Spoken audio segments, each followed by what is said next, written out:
Voilà, et c'est maintenant l'heure de notre journal des sports avec Théa Bazdarevich. Bonsoir Théa. Bonsoir de Alors, on va démarrer avec cette reprise très attendue, celle de la NBA aux États-Unis, basket. Oui, un réveil après presque 5 mois de repos forcé pour cause de coronavirus et une reprise dans un contexte totalement inédit, puisqu'elle intervient dans les installations de Disney World à Orlando aux États-Unis. 22 franchises conviées, coupées du monde dans leur bulle sanitaire et un complexe qui sonne creux forcément. Il n'y a pas de public, voilà, contexte sanitaire particulier, contexte politique particulier lui aussi. Cette reprise, elle intervient dans la continuité du mouvement Black Lives Matter. Vous le voyez à l'image, joueurs, entraîneurs, arbitres, genoux à terre au moment de l'hymne national, tête baissée pour les uns, poing levé pour les autres. Des gestes symboliques contre les violences policières et les injustices sociales. Un moment très fort pour les joueurs. Je comprends à quel point la communauté noire est unifiée, non seulement dans ma ville natale, mais partout dans le monde. Je veux que nous soyons entendus et respectés. J'espère rendre les gens fiers et que je rendrai mes enfants fiers. Vous voyez, deux équipes sur le point d'aller sur le terrain pour s'affronter peuvent aussi se réunir autour d'une cause commune. Et j'ai l'impression que c'était énorme. Nous voulons montrer aux gens que nous sommes unifiés en tant que ligue. Voilà, un mot de mercato, et ça y est, c'est officiel. Théa, on sait que Victor Osimhen est en train de rejoindre Naples. Absolument, Dominique, c'est le transfert africain de l'été. C'était dans les tuyaux depuis quelques semaines. Ça y est, c'est officiel, l'attaquant nigérian rejoint Naples. Un contrat de 5 ans pour un montant estimé à 81,3 millions d'euros, bonus compris. Une très belle enveloppe, vous l'aurez compris, pour le LOSC, qui a un record pour un footballeur africain. Arrivé à Lille il y a un an, en provenance de Charleroi en Belgique, l'avant-centre a été l'une des grandes révélations de la Ligue 1 la saison dernière. 18 buts inscrits en 38 rencontres, toutes compétitions confondues. Voilà, ça c'est pour les chiffres. À Naples, Victor Osimhen portera le numéro 9 et c'est désormais un tout autre défi qui l'attend, le haut du tableau en Italie, rien que ça.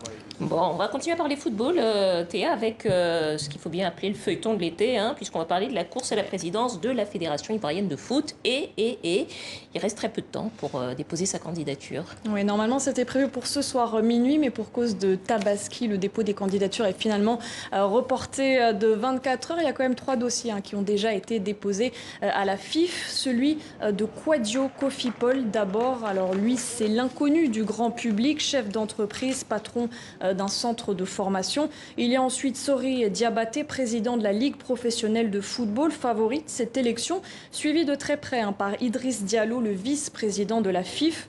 Maintenant, c'est à la commission électorale de trancher. Reste une inconnue. Elle concerne Didier Drogba. A-t-il reçu tous les parrainages? Oui, selon son directeur de campagne. Son dossier est attendu normalement pour demain, samedi. Épilogue, ou presque, d'une campagne qui a fait beaucoup de bruit entre rebondissements et attaques verbales entre candidats. C'est presque devenu politique. Alors, pourquoi un tel engouement? Eh bien, la réponse est à chercher du côté de l'icône Drogba, selon ce journaliste ivoirien. Didier Drogba, l'icône, la légende, le capitaine emblématique des éléphants, le meilleur buteur de tous les temps, il décide après, au terme de sa carrière, de venir diriger le football au haut niveau.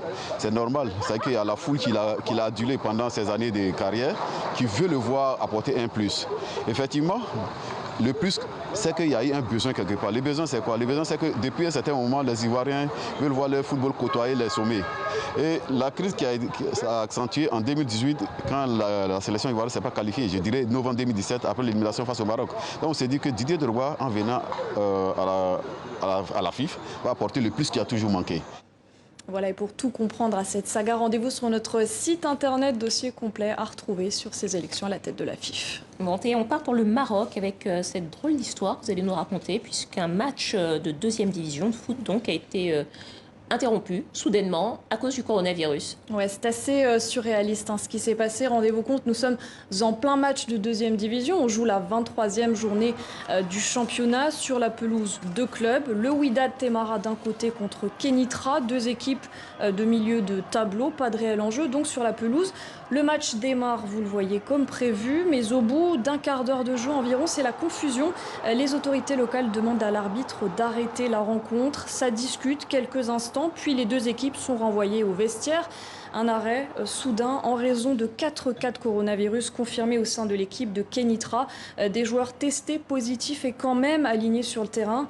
Le club visiteur dit avoir oublié de communiquer les résultats, tout simplement. Il aurait évidemment dû le faire et observer surtout une période d'isolement. Voilà cette histoire assez rocambolesque alors que le Maroc vient tout juste de reprendre ses championnats de foot après 4 mois d'interruption. Oui, justement, les championnats qui reprennent au Maghreb, Maroc, bientôt Tunisie, Égypte, tous reprennent, sauf l'Algérie. Ouais, c'est officiel, le foot ne reprendra pas ses droits en Algérie. La décision a été prise cette semaine par la fédération algérienne de foot. Le championnat, comme beaucoup d'autres sur le continent, avait dû être arrêté à la mi-mars pour cause de coronavirus. En tête, à ce moment-là, le club de Belouizdad, qui est donc sacré champion. Il jouera la saison prochaine en Ligue des Champions. Pas de relégation en revanche cette année. Les 4 premiers de Ligue 2 sont promus en Ligue 1. Le championnat de Ligue 1 l'année prochaine se jouera donc à 20 équipes et non plus à 16.